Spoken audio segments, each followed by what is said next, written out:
Today, Erika Kirk has been appointed to the Air Force Academy board. Yeah. The thing is, Erika Kirk has no military experience, no service record, no connection to the academy. And Erika Kirk is now on that board, which brings us back to the question we started with, which is why Erika? Candace Owens just dropped some bold claims, and now people are looking at Erika in a completely different light. Online conversations are heating up fast, with some saying Erika might not simply be leading Turning Point USA like many first believed. Instead, there are whispers suggesting something deeper could be going on, with theories pointing toward possible links to high-level research or influence programs, and the idea that TPUSA might represent only part of a much bigger picture. Now, to be clear, this didn't just appear out of nowhere. The reason attention suddenly shifted back to Erika comes down to one unexpected move: her appointment to the Air Force Academy Board of Visitors. The moment that announcement hit the internet, people immediately started asking questions. Many were wondering how that decision came together, especially since those roles are often filled by individuals with strong military backgrounds or direct experience connected to defense and national security. In Erika's case, her public image has mostly been tied to political activism and her leadership role at USA after Charlie's passing. That contrast is exactly what sparked curiosity online. And once that curiosity kicked in, the internet did what it always does. People started digging, comparing timelines, and trying to piece things together. Candace has been adding to that conversation through her investigative series Bride of Charlie, where she breaks down Erika's past, her rapid rise within TPUSA, and the events surrounding Charlie Kirk's passing.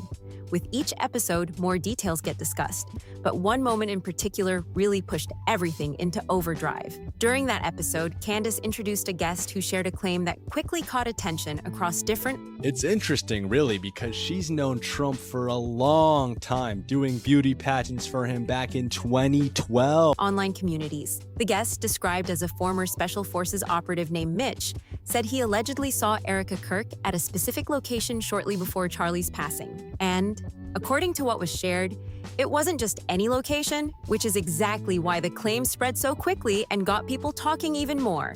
He claims he saw her at Fort Huachuca, and that detail alone made people pause instantly. For those unfamiliar, Fort Huachuca is a military base in Arizona, known for its connection to U.S. Army intelligence operations. It's associated with cyber units, electronic intelligence training, and psychological operations programs.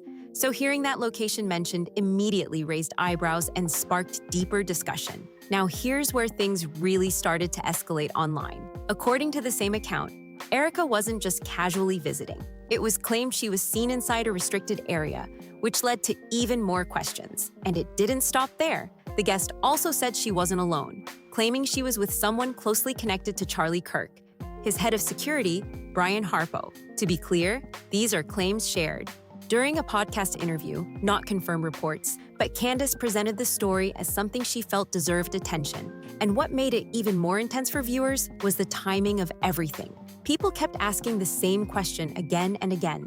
Why would Erika be at a military intelligence location right before such a major turning point?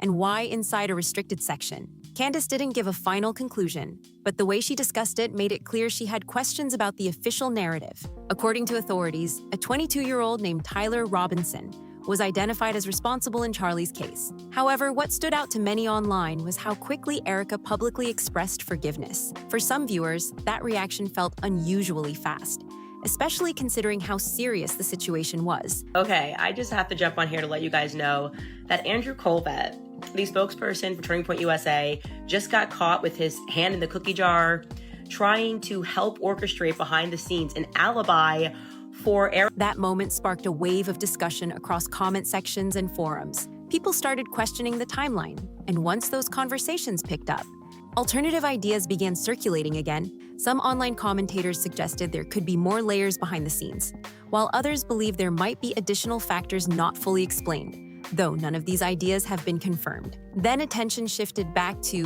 TPUSA itself. For many observers, Erika's leadership began to be viewed through a completely different lens. The organization has a massive presence across college campuses, hosting large events and sharing messaging directly with young audiences. Once people looked at it from that perspective, a more uncomfortable question started spreading. Could there be more happening behind the scenes than just political organizing? Again, these are theories being discussed online, not verified facts, but they gained traction quickly. Some began connecting the dots between the Air Force appointment, the reported base sighting, and the organization's influence, suggesting the timing felt too aligned to ignore us. At the same time, there's been growing talk about what's happening internally at TPU-SA.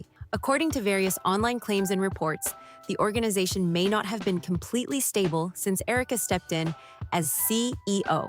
Some commentators believe tensions could be linked to disagreements over the direction she wanted to take things. One of the biggest points being discussed is the idea that a large number of employees may have been let go or moved out during her leadership. While exact numbers haven't been officially confirmed, even the suggestion of major changes has raised eyebrows. For those watching from the outside, it signals a significant shift within the organization, adding even more intensity to the ongoing conversation around Erika's role and influence. That kind of turnover naturally raises questions. A picture of Erika Kirk with a ponytail and from her past.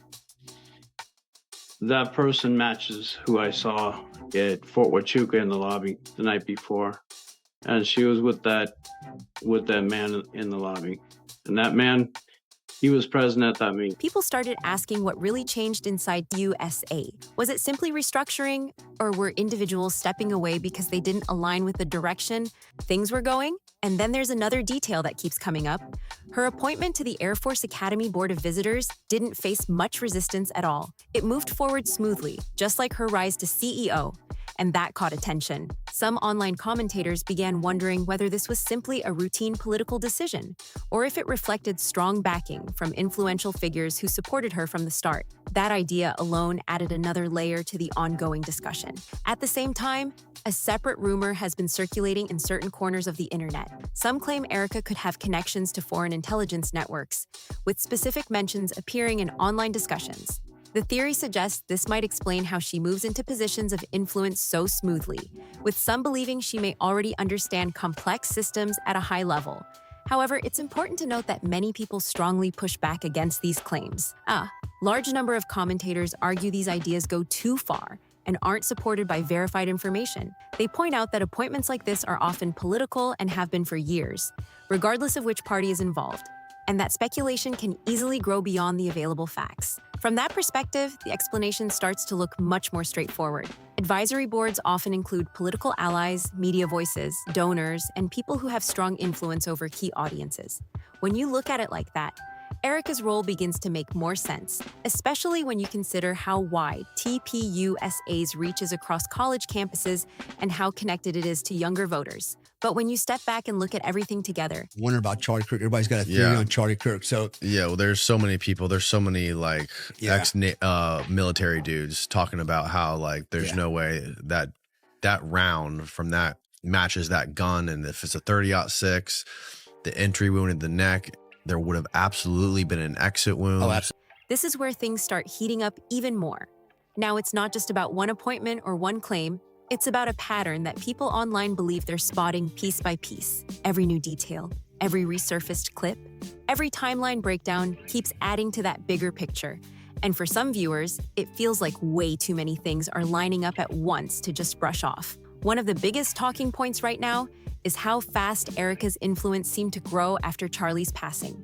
Usually, transitions like that take time, with multiple voices involved, internal debates, and visible restructuring.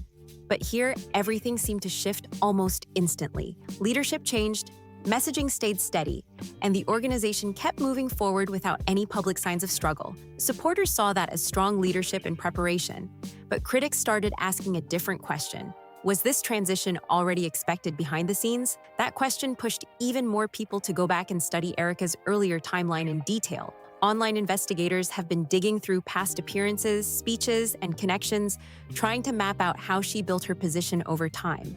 Some claim her rise wasn't sudden at all, but something that had been building quietly for years. They point to moments where she appeared alongside major figures, attended high-level events, or was given opportunities that now seem way more important when you look back at them. Then there's her communication style, which has become a huge topic on its own.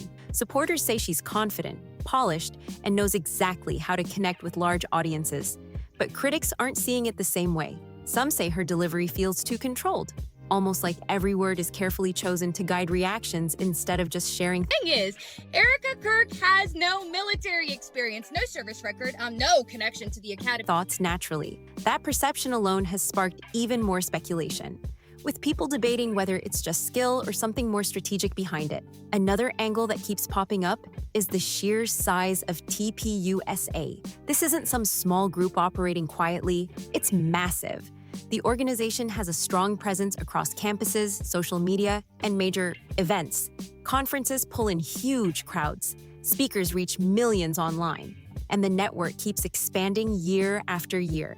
Because of that scale, some commentators believe whoever leads TPUSA holds serious influence over younger audiences, which makes every leadership move feel way more significant. And that's exactly why the internal changes people are talking about are getting so much attention. If even part of the claims about large staff turnover are true, that could signal a major shift in how things operate. Some believe it's simply a new leadership approach, bringing in people who align more closely with Erika's vision. Others think it could point to deeper disagreements happening behind the scenes that the public doesn't fully see. What makes it even more intense is how divided the reactions are. On one side, you've got supporters who see Erika as someone who stepped up during a critical moment and kept everything running smoothly. They argue strong leadership means making tough calls, and restructuring can be part of growth. On the other side, critics believe the speed and scale of these changes deserve a closer look, especially when combined with everything else being discussed online. And then there's the role of media and online platforms in all of this. Every new claim, every clip, every theory spreads fast, reaching huge audiences almost instantly. That creates a space where speculation can grow quickly, sometimes even faster than confirmed information can catch up.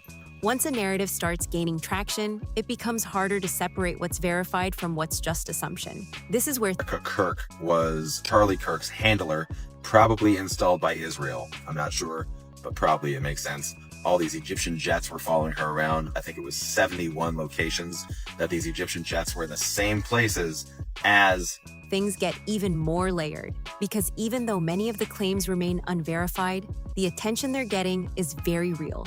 Entire communities are focused on breaking down timelines, comparing statements, and trying to connect dots that may or may not actually be related.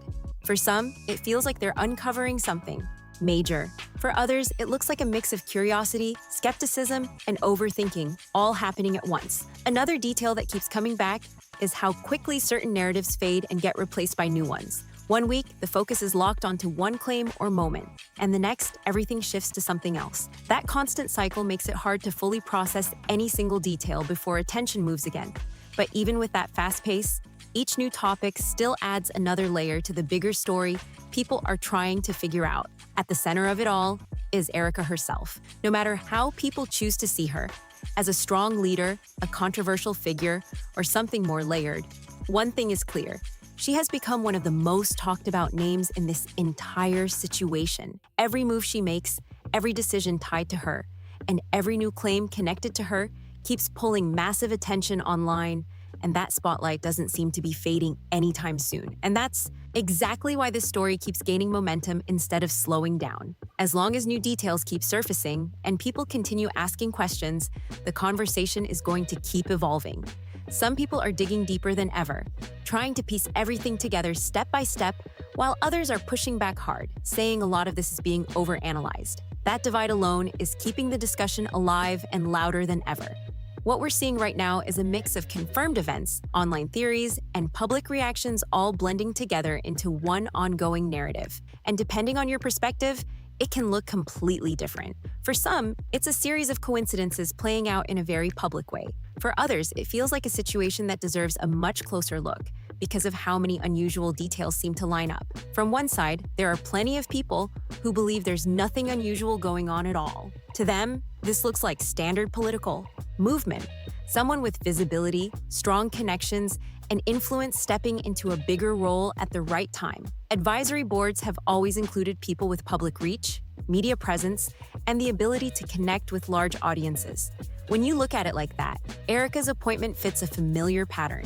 Supporters argue that in today's fast-paced environment, having someone who can connect with younger audiences is actually a major advantage. But on the other side, not everyone is convinced it's that simple. Critics and skeptics online believe Erika's rise feels too fast, too smooth, and filled with too many unusual moments to ignore. They point to everything that's been discussed so far: the timing of leadership changes, the claims brought up in interviews, the internal shifts inside the organization, and even how certain opportunities seem to appear without much resistance at all. For them, it's not about making final claims, it's about asking why everything seems to align so perfectly. And this is exactly why the conversation hasn't cooled down. It's actually getting more intense. Every time Erika's name trends or appears in headlines, it feels like another piece gets added to the puzzle. One day, the focus is on leadership decisions. The next, it's about past connections. And then suddenly, a clip or claim resurfaces that sends people right back into analysis mode. It creates this constant cycle where the story never really settles. It just keeps growing and shifting. What makes it even more intense is how divided the reactions have become. On one side, you have people who fully support Erika and see her as someone who stepped into a major role during a critical moment and kept everything moving forward without disruption. They argue that strong leadership requires bold decisions, and not everyone is going to agree with those changes, especially when they happen quickly. On the other side, you have people who believe the questions being raised are completely valid. They're not necessarily saying they have all the answers, but they feel like there are enough unusual details to justify taking a closer look. For them, it's about patterns, timing, and the way certain moments connect, even if those connections aren't fully proven. And then there's the internet itself, which plays a huge role in how all of this unfolds. Once a topic like this starts gaining attention, it spreads fast. Discussions move across platforms, clips get shared over and over, theories build on top of each other, and suddenly thousands of people are analyzing the same situation from completely different angles. That kind of attention amplifies everything, both confirmed information and speculation, making it harder to separate what's fully verified from what's still being debated. Another reason this story keeps pulling people in is because it feels unfinished. There's no clear ending, no final explanation that satisfies everyone, and that leaves space for constant discussion. Some people are waiting for more concrete information before forming an opinion, while others are already drawing conclusions based on what they've seen so far. Either way, that lack of closure is exactly what keeps the conversation alive and growing.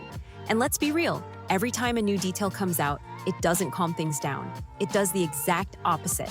It sparks new questions, new theories, and new debates that build on everything that came before. That's why even people who weren't paying attention at the beginning are now getting pulled into the story. Once you start looking into it, it's hard not to notice how many different angles there are to explore. At the center of everything is still Erika. Whether people see her as a strong leader, a controversial figure, or something more complex, there's no denying she has become the main focus of this entire situation. Every move she makes, every decision she's linked to, and every new development connected to her continues to draw massive attention online. And that attention just keeps growing. And maybe the biggest takeaway here isn't just about what's true or what isn't, it's about how powerful attention itself can be.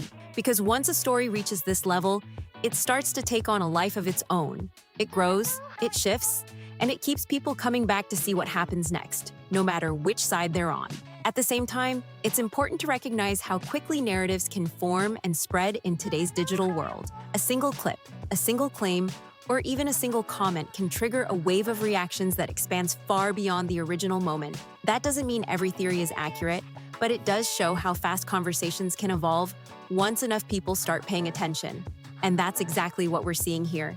This isn't just one story with a clear beginning and end.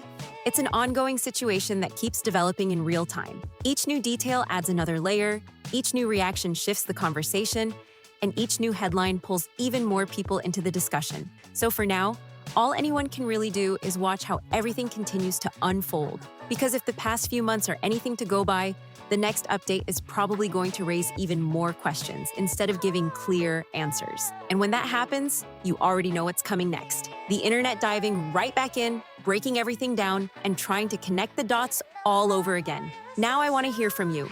Do you think this is just a normal rise in the political world, or does something about the timeline feel off to you?